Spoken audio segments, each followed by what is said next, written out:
Durante este camino por la Biblia hemos visto muchas ejemplificaciones y símbolos acerca de un Salvador supremo, alguien superior al ser humano que, como su nombre lo dice, iba a salvar al mundo entero de la situación del pecado en la que estaba por medio de una misión especial. Esa persona era Jesús.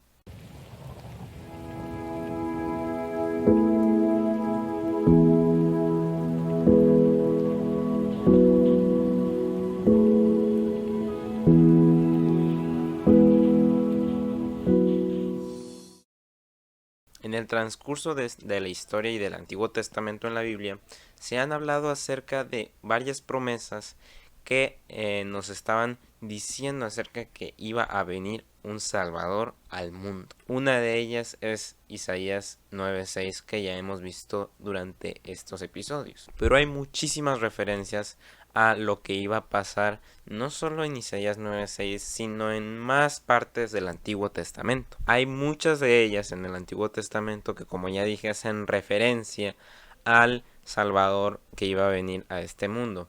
Y todo encajaba perfectamente en lo que iba a hacer Jesús.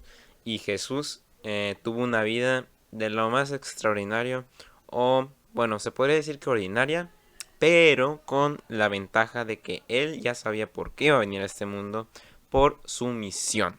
Jesús era parte de la Trinidad, como dije en el episodio 1 de Dios y el mundo. Jesús formaba parte de Dios. Recordemos que eran tres personas, tanto Dios Padre, Dios Hijo y Dios Espíritu Santo. Jesús hacía la labor de Dios Hijo. Y como su nombre lo dice, era una ejemplificación de un padre y de un hijo. Y era por esa razón que Dios Padre le daba instrucciones de cómo actuar a Dios Hijo, o en este caso Jesús. Jesús era divino, recordemos, no era un ser humano. Él vino a la tierra, se hizo un ser humano para que nos diera un ejemplo de vida que nunca nadie había hecho, porque recordemos que todo el mundo era pecador. Un ejemplo de amor, de servicio, de misericordia, de bondad y de muchos otros valores que Jesús vino a mostrarnos y darnos el ejemplo para que pudiéramos saber cómo vivir en esta tierra de manera correcta. No solo nos dio un ejemplo de vida, sino también nos dio una ofrenda, que la ofrenda era él mismo, porque él iba a venir a morir a la tierra para que nosotros pudiéramos ser salvos por nuestros pecados. Me explico. En el Antiguo Testamento habían, como ya dije en el inicio, habían muchos ejemplos que hacían referencia a este caso en particular, que eran las ofrendas. En el Antiguo Testamento, en el pueblo de Israel, por ejemplo, en el santuario que ya había mencionado anteriormente, se daban ofrendas para poder, por así decirse, limpiarse, o por así decirlo, expiar pecados. Un animal moría para que una persona fuera salvo de sus pecados. Eso era el ejemplo de lo que pasaba en el Antiguo Testamento. Pero ahorita en el Nuevo Testamento, con la vida de Jesús, Jesús nos dio esa ofrenda, que lo que hizo es que ya no tuviéramos que hacer esas ofrendas de animales hoy en día, sino que simplemente ya podemos pedir perdón y ya podemos ser salvos gracias a que Jesús vino a morir. Debido al pecado perdimos la oportunidad completa de poder hablar con Dios y de poder gozar de lo que es la vida eterna. Pero este sacrificio nos da la oportunidad de arrepentirnos y de poder estar limpios, como si no hubiéramos hecho absolutamente nada. Como dice Mateo 1:21, se dice que el nombre de Jesús tenía un significado, y este significado era de Salvador. Así que pues de ahí podemos deducir de que en efecto Jesús iba a ser el Salvador que iba a venir al mundo, no nadie más. Los evangelios del Nuevo Testamento, que son de hecho los primeros libros, se nos cuentan de diferentes puntos de vista el mismo detalle, que es relatar la vida de Jesús. Vaya, entonces lo que hace es resaltar ciertos puntos, porque eran diferentes personas los que estaban haciendo los evangelios, y de esa manera se pudieron, por así decirlo, relatar de manera distinta mismos escenarios que nos decían acerca de ejemplos de bondad y de amor a las otras personas, lo que hacía Jesús. Nos da un tremendo ejemplo y más que nada nos resaltaba el ejemplo y el regalo de la gracia. Jesús tuvo la ayuda del Espíritu Santo, pero a pesar de ello, como dije en un inicio, él iba a ser 100% humano también. Así que él tuvo que crecer, tuvo que tener sus padres, fue educado y pues tuvo amigos como cualquier niño, pero la diferencia era muy notoria, en primera por su misión y en segunda por su ejemplo de bondad. Su culminación en la vida, en la tierra, fue su muerte en la cruz para que nosotros pudiéramos tener la oportunidad de ser salvos.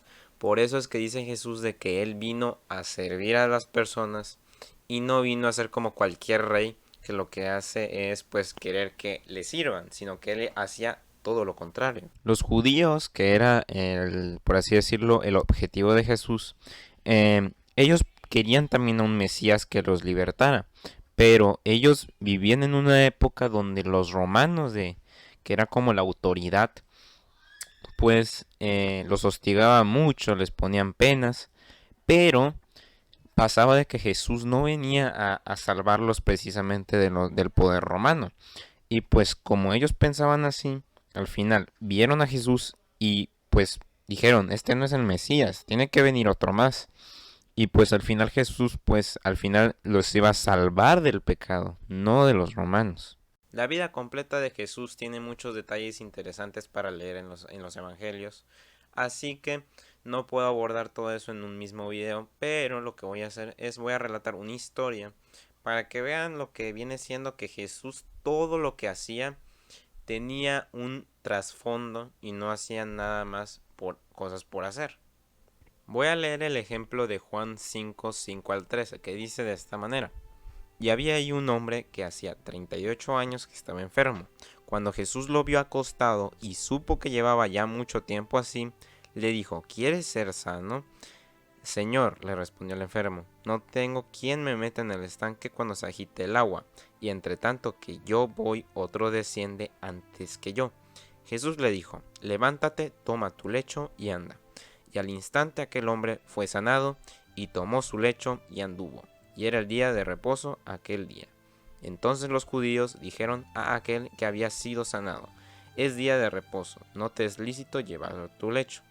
Él les dijo, el que me sanó, él mismo me dijo, toma tu lecho y anda. Entonces le preguntaron, ¿quién es el que te dijo, toma tu lecho y anda? Y el que había sido sanado no sabía quién fuese, porque Jesús se había apartado de la gente que estaba en aquel lugar. Esta historia contiene muchas enseñanzas que vamos a ver ahorita. En primero, Jesús siempre respeta las decisiones que tomemos y nunca nos obliga a hacer una cosa. A veces los seres humanos prometen ciertas cosas como felicidad y gratitud en ciertas cosas que al final resultan no ser ciertas. También nos dice de que Jesús es la única salvación y el único método, por lo cual nadie más puede hacer lo mismo. También nos muestra de que hay personas que son egoístas y se enojan con lo que Jesús hace y sin siquiera conocerlo. Esto apenas es una parte de lo que Jesús hizo aquí en la tierra. Y la verdad es que su historia vale mucho la pena leer y analizarla para poder sacar las enseñanzas no solo de un relato como lo hicimos ahorita, sino de toda su vida. Así que es muy bueno también, aparte de aprender de él, también es muy bueno aplicar lo que él hizo aquí en la tierra para que lo podamos aplicar nosotros en nuestra vida diaria. Cuando él murió en la cruz no fue el fin de su historia, sino que él vino a resucitar al tercer día después de haber sido crucificado. Y de ahí Jesús dio una gran misión que hacer a los discípulos antes de que ascendiera al cielo. Y esa misión la vamos a ver en el siguiente episodio. Eso es todo por este episodio, así que espero que les haya gustado. Espero que puedan ayudarme compartiendo estos mensajes a las personas que más lo necesitan y a las personas que no lo saben. Así que sin nada más que decirles, si Dios está ahí, esa es zona segura.